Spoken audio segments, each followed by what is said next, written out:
Good afternoon, everybody. Today is Sunday, May the 30th, 2023. We are going to be having a penumbral lunar eclipse on Friday, May the 5th.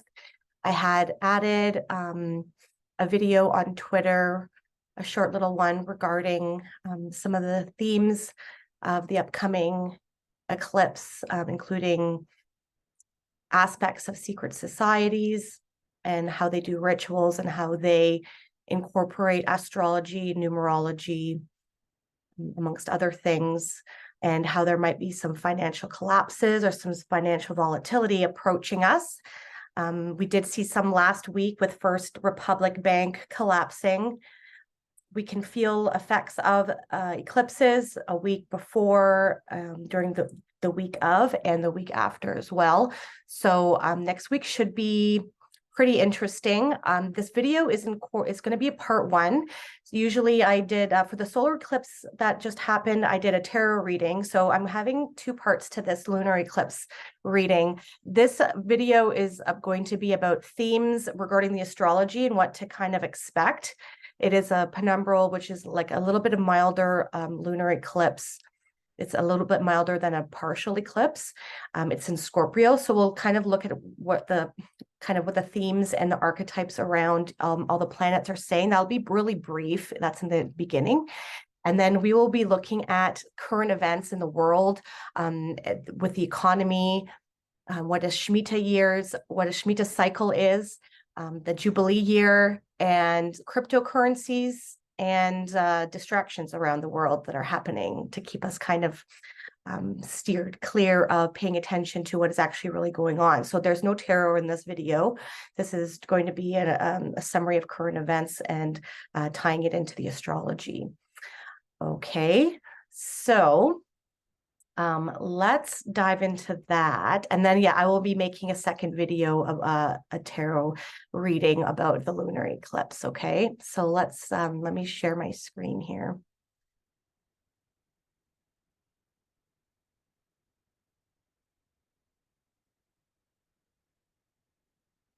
Okay. So this is the first part of my presentation. So the astrological summary of this lunar eclipse. So what it is a penumbral eclipse in Scorpio. Okay, so a lunar eclipse can be considered like a really amplified full moon. So there's usually a total eclipse, a partial eclipse, and the penumbral. So the penumbral one are a little bit milder than the partial and the total ones. Okay, so it's just a little bit of a shadow that happens on the moon. A total lunar eclipse can be considered perhaps 100 times more powerful than a regular full moon. So this one can be considered maybe about 10% more powerful. Eclipses can bring about permanent changes to the global community, and energies can be felt, like I said before, a week prior, the week of, and the week after. Okay, so this lunar eclipse is happening in Scorpio. So let's dive into some of the archetypal themes regarding what Scorpio encompasses. So Scorpio is considered the sign of death and rebirth and transformation. In the beginning phases of its journey, Scorpio starts off as a scorpion. It then transforms into an eagle, and then it dies, and then from the ashes, the phoenix is reborn. So keep that in the back of your mind when we are going through this talk about financial resets and the death of the old world and the beginning of a new world, and how this is all ritually taken place. Okay. It is a sign of secrets and deeply hidden information, underhand and criminal tactics and motivations, trusts, mistrusts, and betrayals, issues surrounding toxicity. So within your body, I'm sure you can figure out what kind of things have been happening in the past 3 years that have put some toxins into people's body, and just in general, things that are put in our foods and in the air, and also into the environment. The nodal axis is in Taurus, so this is about transformations in money and banking. The sun is in Taurus as well, so anything that is material in the material realm of the world, in the 3D world. So money and banking. So that's Taurus is more minor stuff, but Scorpio is actually involves big money and big investments and defaults. So I underlined defaults there for a reason. So maybe just keep that in a little bit tucked in into your brain, and we'll come back to that in a little bit. Mortgages and debts.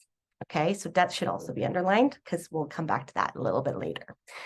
And also financial volatility. Okay, so let's keep going here. So what other planets are having an effect right now? So Pluto is in retrograde. Pluto is the ruling planet of Scorpio. So it's also about transformations, death, and rebirth. Okay, it's top down, big, and so it's also going retrograde. So it means that it is looking like it's going backwards in the sky. So it's rethinking areas of top down, big power and government issues. And might makes right. Is someone trying to have power over you, or are you giving your power away? So this, some of the stuff that's coming in with censorship, and those new bills that are coming in the States and in Canada, and top down control. This is all kind of, we're kind of looking, it's kind of pushing us to look at these things. Okay. The eclipse will be happening. You'll be visible and be kind of over Africa, Russia, Eastern Europe, Asia, Australia, New Zealand, and Antarctica. So perhaps there might be developing situations within the war that's happening in Eastern Europe. There are further developments happening with the BRICS nations and the de-dollarization of the world, using the US dollar as a world reserve currency. So perhaps there might be some developments and transformations there. We'll have to see. Uranus, the planet, is conjunct with the sun currently and is opposing the moon. I'm not going to define those. This is going to be a little bit simplified. I'm still learning about astrology. I don't consider myself to be an astrologer. I am a student of it and I follow it. I put a little note at the bottom here of where I got this information from. So it's from Pam Gregory. She's an astrologer, a great one who's usually right about a lot of things. So if you're interested, check her out on YouTube. So the Uranus is going to be bringing in sudden shocks and revelations, truths coming out, mass awakenings, things getting a lot more dramatic on the world stage, feelings of revolution and pushing back on the global level, and earthquakes and volcanic activity. Literally, there could be some, but more figuratively with regards to financial and political earthquakes. Okay. Jupiter also, it's a planet of expansion. Okay, it expands anything it touches. So there could be issues around expanding power and social and political restructuring, expanding notions of freedom and fighting for your rights, and themes of decentralization of power, and power moving to ordinary people and people building from the building up from the grassroots level. Okay, so that's all I have for the astrology. Now we're going to get into some past collapses that have happened during the eclipse. Now, this is something that I have been just getting into. I follow a lot of finance and crypto videos, and I read a lot of stuff online and astrology. So a lot of it has been coming together for me recently. So I'm going to have to look into a little bit more about things that have happened in the past prior to the year 2022, but let's start with the year 2022. Okay. So we have the last lunar eclipse that happened in 2022 was November the 8th. And this was when FTX collapsed. Okay. Sam Bankman-Fried is currently still under house arrest, not really being punished, but I think he's doing court in the fall of this year. Prior to that, so this was kind of like the start of all of the crypto kind of collapses, crypto bank collapsings. Then we had, prior to that, we had on May 16th, Terra Luna collapsed as well. That was also a lunar eclipse. So those were both lunar eclipses. Usually years have two sets of eclipse seasons. They usually have a solar eclipse and a lunar eclipse together. Okay. We're going to be having another season of eclipses in October. I'll be touching more about that a little bit later. It does all kind of go together. So this is really interesting stuff. Okay, so let's move on to, so like I said, I will be looking into a little bit more. I wanted to put this video together. So prior to 2022, I don't have any other data, but we will be looking at some other interesting things about financial collapses and patterns, okay, and numerology. So that's our next topic, is numerology. So I'm going to play this video for you all. It is Christine Lagarde talking about the magic number 7. I did add this into my video on Twitter in the comment section, so some of you might have seen it. But it's about astrology and numerology and the use of alternative calendars. So we use the Gregorian calendar here in the West, but there's the Hebrew calendars, Mayan calendar, there's other types of calendars. So the use of astrology, numerology, and the use of different calendars in the world of global leaders and the elites. Okay, so here we go. Now, let me first of all, of course, begin by wishing you all a happy new year. I guess it's still time to do that, given that we are just exactly halfway through between our Western New Year and the Lunar New Year, which will loom in a few weeks' time. I think it's also appropriate to wish ourselves a happy new year, given what I would like to talk to you about, which has to do with the global economy and what we should expect for 2014. Now, I'm going to test you numerology skills by asking you to think about the magic 7. Okay? Most of you will know that 7 is quite a number in all sorts of themes, religions, and I'm sure that you can compress numbers as well. So, if we think about 2014, all right, I'm just giving you 2014, you drop the 0, 14, 2 times 7. Okay, that's just by way of example, and we're going to carry on. So 2014 will be a milestone and hopefully a magic year in many respects. Okay, so that's interesting right there. 2014, if you add the 2 and the 1 and the 4, that's a 7 number year, okay?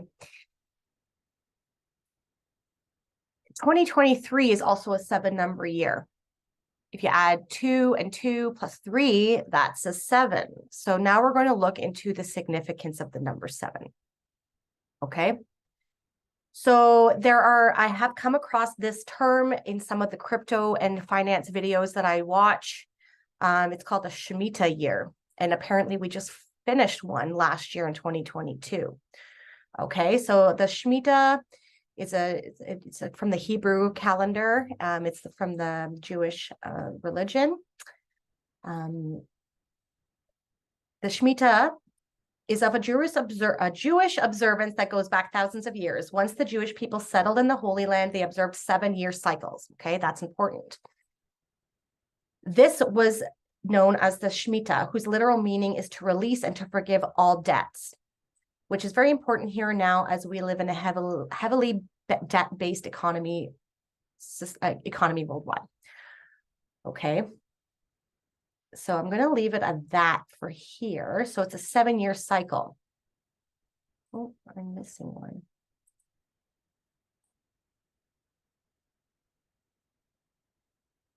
All right, let's keep going. So going back, we can see that there has been financial collapses on a 7-year cycle ever since 1916.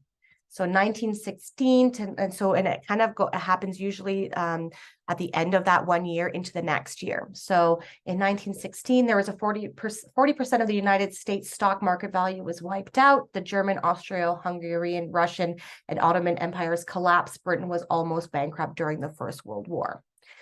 Then we have in 1930 and 31, the Great Depression was a severe worldwide economic depression. 86% of the United States stock market value was wiped out in the worst financial crisis of modern history. 7 years later, we have 1937 to 1938 stock market crash. Okay, 1944 to 1945, the end of World War II, and the establishment of the Bretton Woods system, making America the world's superpower. 1965 to 1966, 23% stock market value wiped out. The World Trade Center started construction. 1972 to 1973, 48% of the stock market value wiped out. Global recession due to the collapse of the Bretton Woods system. That's when the United States got off the gold back. The currency was not backed by gold anymore. It's backed by military might and trade of oil in US dollars. 1979 to 1980, US and global recession. I'm going to keep going just for time's sake. 1986 to 1987, Black Mondays, the name commonly given to unexpected stock market crash on October 19th, 1987, 33% of the stock market wiped out. 1993, the bond market crisis, 2000, 2001, 37% stock market value wiped out, dot-com bubble burst, and 9/11 happened, global recession. 2007, 2008, the bankruptcy of Lehman Brothers on September 15, 2008 was the climax of the subprime mortgage crisis, 50% of the stock market value wiped out in a global recession. Chinese stock market crashed in 2014, 2015. So what happened in 2021 and 2022? All right, let's check it out. I looked into it a bit. So that's when Bitcoin crashed significantly, okay? So this is from CoinMarketCap here. It is a year, it's a graph that encompasses all of the journey of Bitcoin. So we can see here at the peak, okay, that was on November the 11th, 2021. That's the beginning of the Shemitah year. Okay, it was at $64,863.98. And then let's go all the way down to the bottom here. We are at November 20th, 2022. It's at $16,291.22. So that was, I think a lot of people got hurt in that drop that happened within the one Shemitah year. Okay. All right, so let's see. So these are the 7-year cycles. So if there's a seven cycles of these 7 years, that's 50 years. It's like the 49, 7 times 7 is 49. Okay, so then the 50th year is supposed to be a Jubilee year. Okay, and so we have 7-year cycles of Shemitah years with the Jubilee every 50th year. And apparently we're in that today, in this year. Okay. So what does that mean? There is another injunction for a Sabbath year every 7th year in which people are not to work, and for the year after the 7th of those sabbatical years, the 50th, there would be a Jubilee year in which any slaves would be emancipated and everyone returned to their land and family, blah, blah, blah. Okay, the Jubilee year is a moral and religious issue concept, not an economic one, and was not practiced in actual fact. However, it has been an inspiration to the modern debt Jubilee movement, okay, which drops the religious context but makes political and economic and to a degree moral arguments for extinction of all or at least some of the debts of the world that the world is currently drowning in. Okay, what's happening right now? We're sending a lot of our money to another country in Eastern Europe for reasons I'm sure you are all aware. We're keeping on printing money. The debt ceiling is being risen in the States. We are already in a recession. So let's keep reading here. The main economic justification for a modern debt jubilee is simple. With debts forgiven, governments, households, and individuals could spend the money currently devoted to interest and principal repayments on consumption, which would in turn increase economic demand and encourage economic growth and eventually take the world economy out of a constant crisis. All right, so more on that. The idea of a debt jubilee, which enjoyed a flurry of interest after the great financial crisis of the late 2000s, is getting renewed attention given the current global emergency. Back then, versions of a jubilee were backed by orthodox voices, such as Morgan Stanley's influential chief economic Stephen Roach, as well as radical ones. Roach argued for the grand out-of-court settlement between bond investors, banks, and consumer groups, what he called a great haircut to fix the underlying problem of excessive debt and jumpstart the economy. All right. So we're in the year of the Jubilee, and now think about where we are at the debt with our debt globally. Okay. All right, let's keep moving on. So now we got Janet Yellen just, I think this was 4 days ago, talking about defaulting on our debt. You remember when I was talking about the astrological part, and there's themes of debt and defaults and economies. So here we go. Come on, Janet, let's tell us how it goes. As many of you know, I have asked Congress to raise or suspend the debt limit. Since 1789, the United States has paid all of our bills on time, and it should stay that way. In my assessment and that of economists across the board, a default on our debt would produce an economic and financial catastrophe.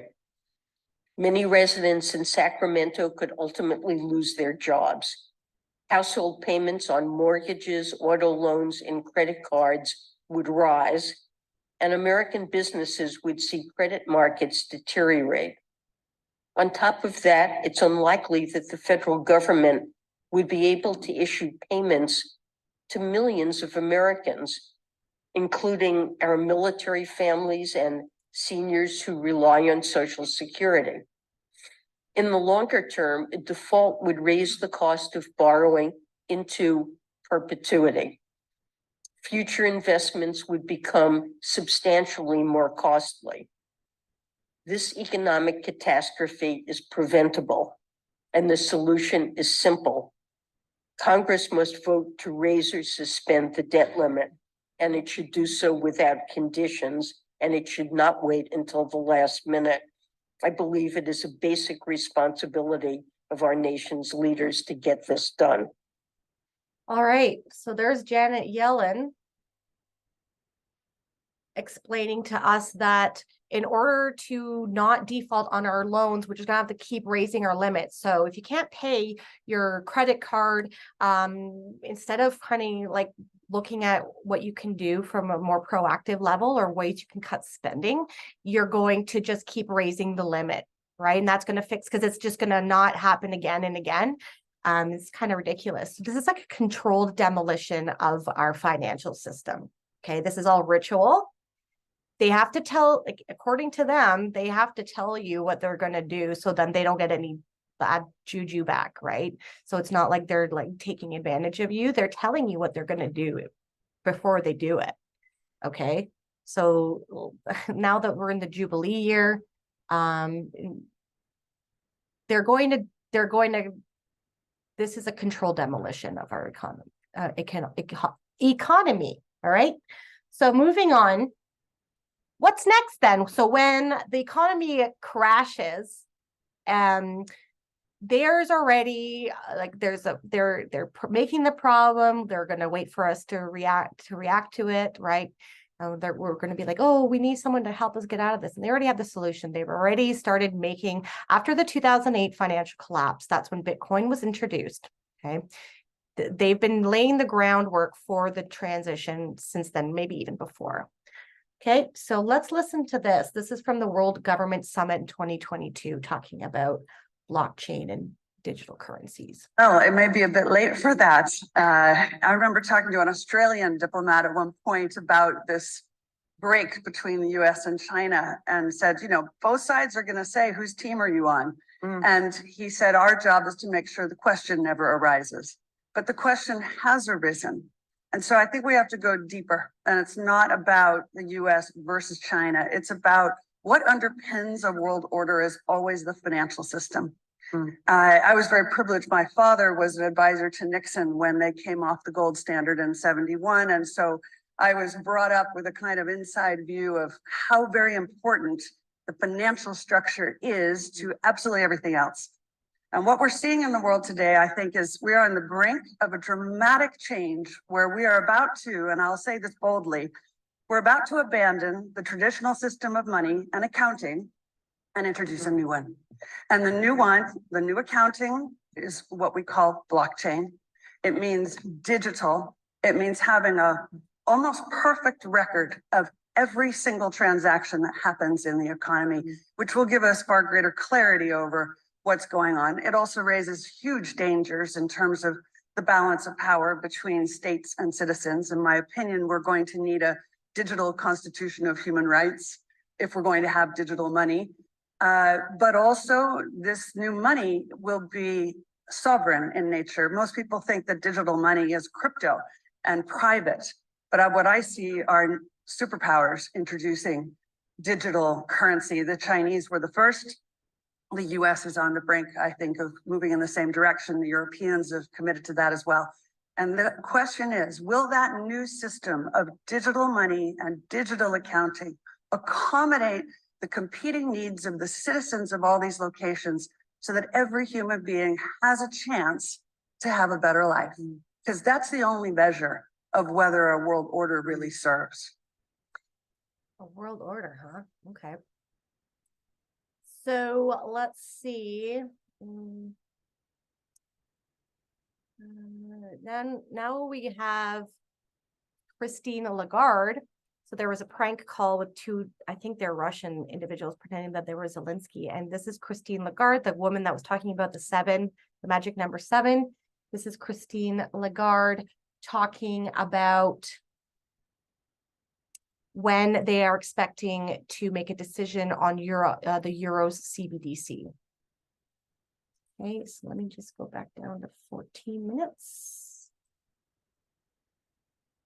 I have a question about, I'm also a good user of electronic money. So my question, you're introducing the electronic euro, as I know. Yeah. So Yeah. how can switching to an electronic currency help?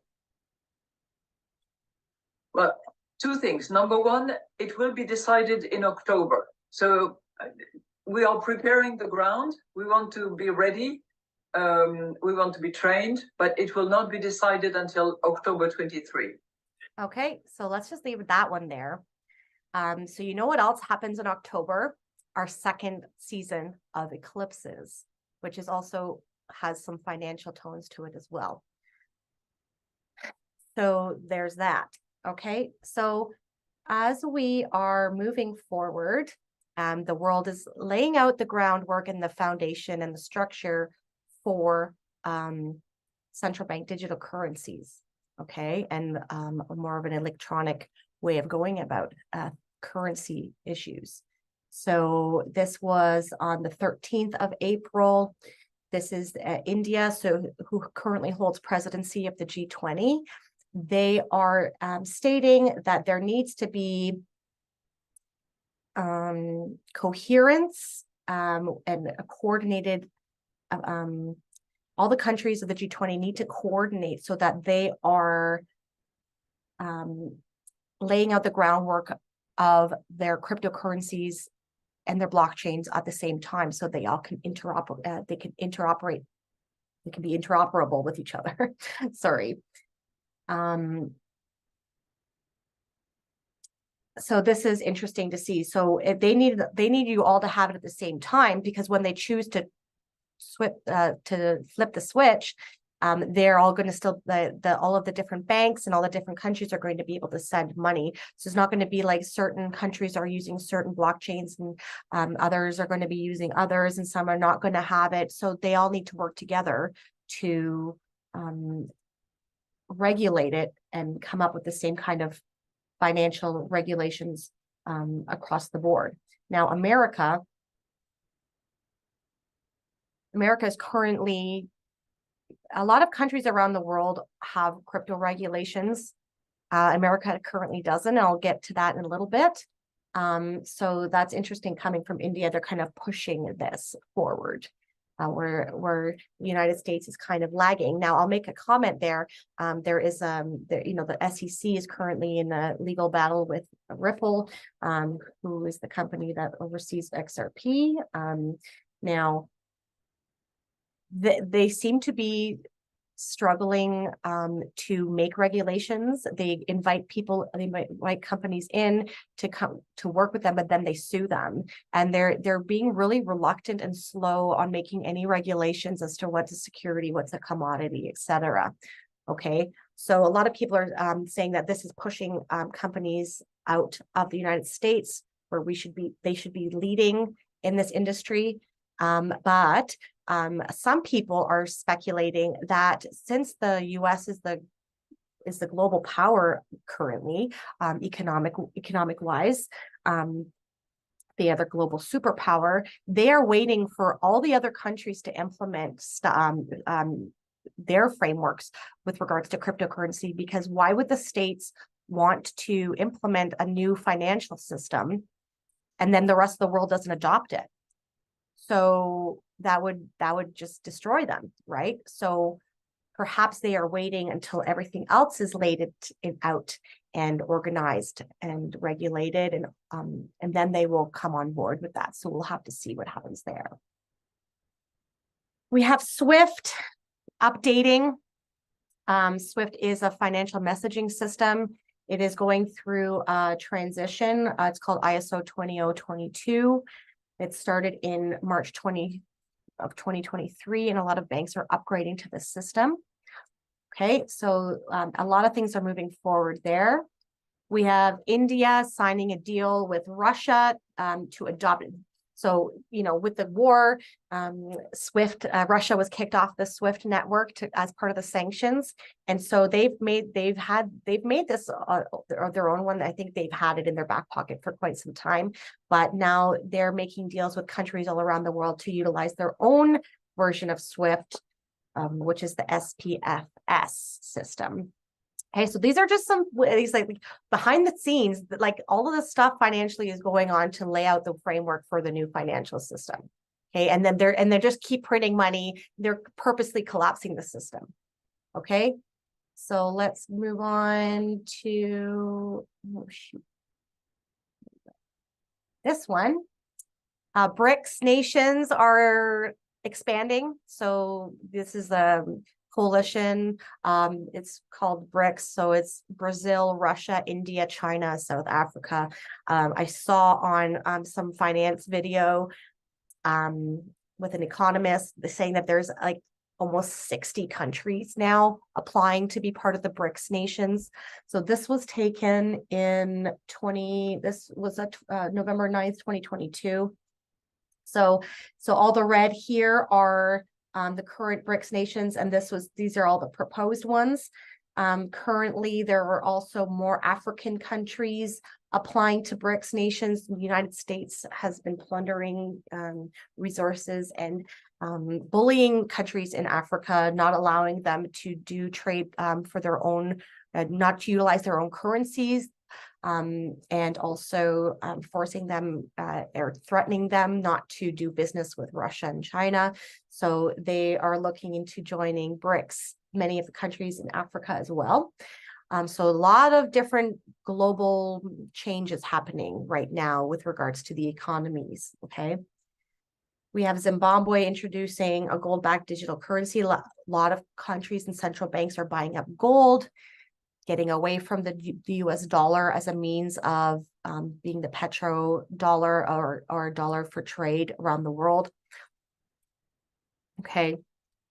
We have Iran and Russia reportedly looking into a stable coin backed by gold. So this is important stuff, right?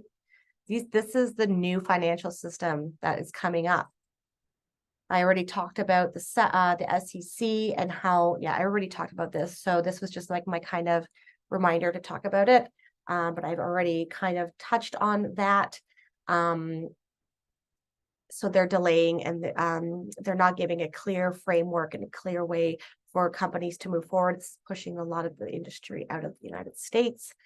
And but there could be some reasons. It's all planned, right? So we'll have to see what happens there. So in the meantime, all this stuff is happening. We are being distracted by a lot of stuff, right?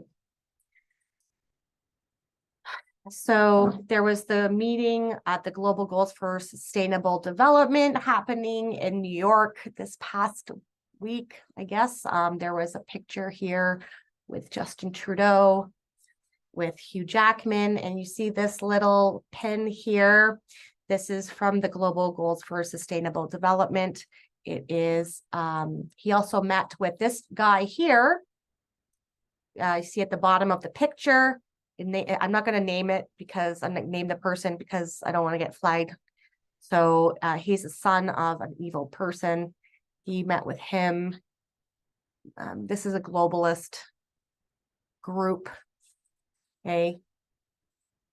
This is kind of their goals. If you want to, I'm not going to get into this. If you want to take a look at it, you can go on to globalgoals.org. It's all just a farce for their globalist agenda.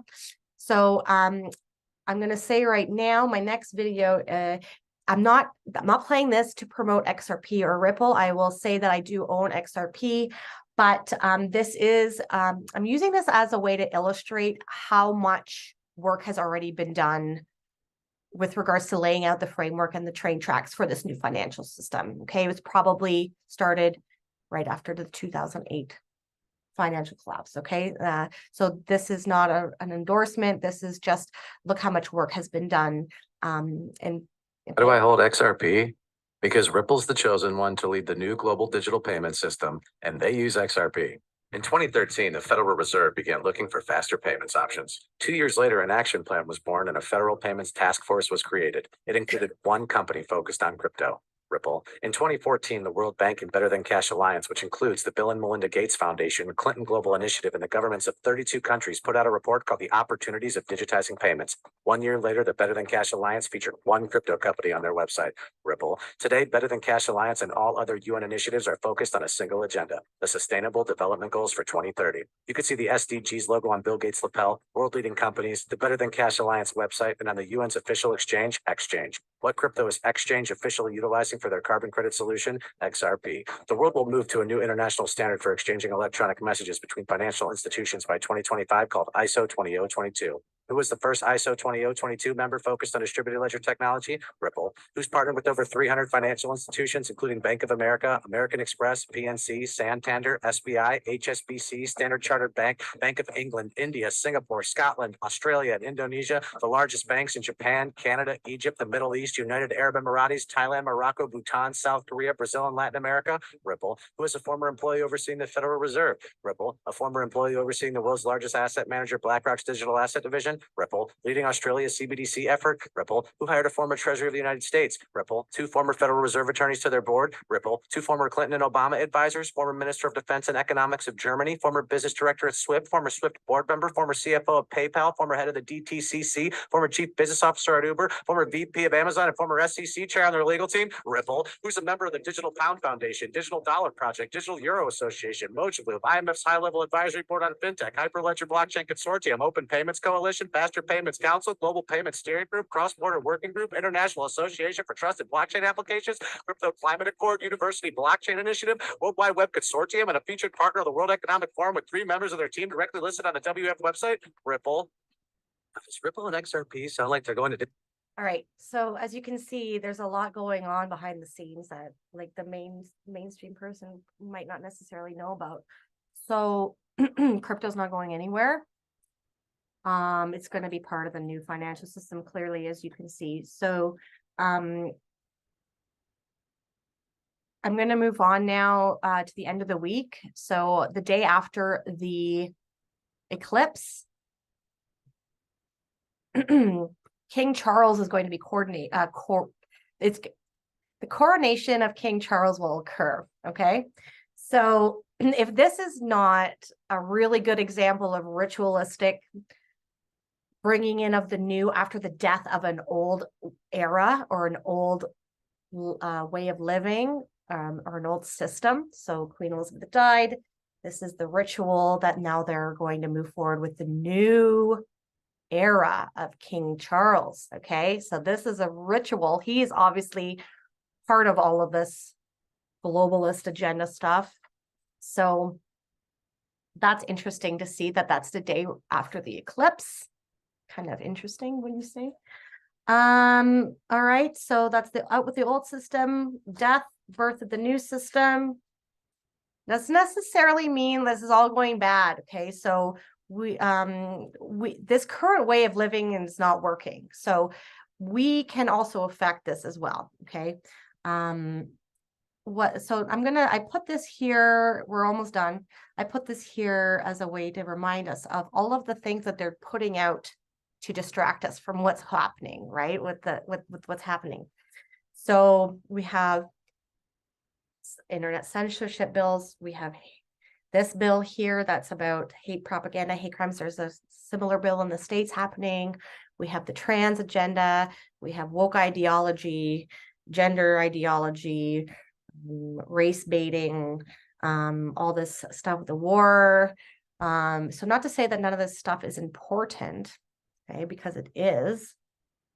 But, you know, what are they, while we should be looking this way, they have us looking, oh, come over here, look at what's happening over here, right? So keep that in mind when you see all this stuff happening. Okay, we have the ability to also affect things as well. We are being encouraged to push back. So let me just pull that up again. The themes of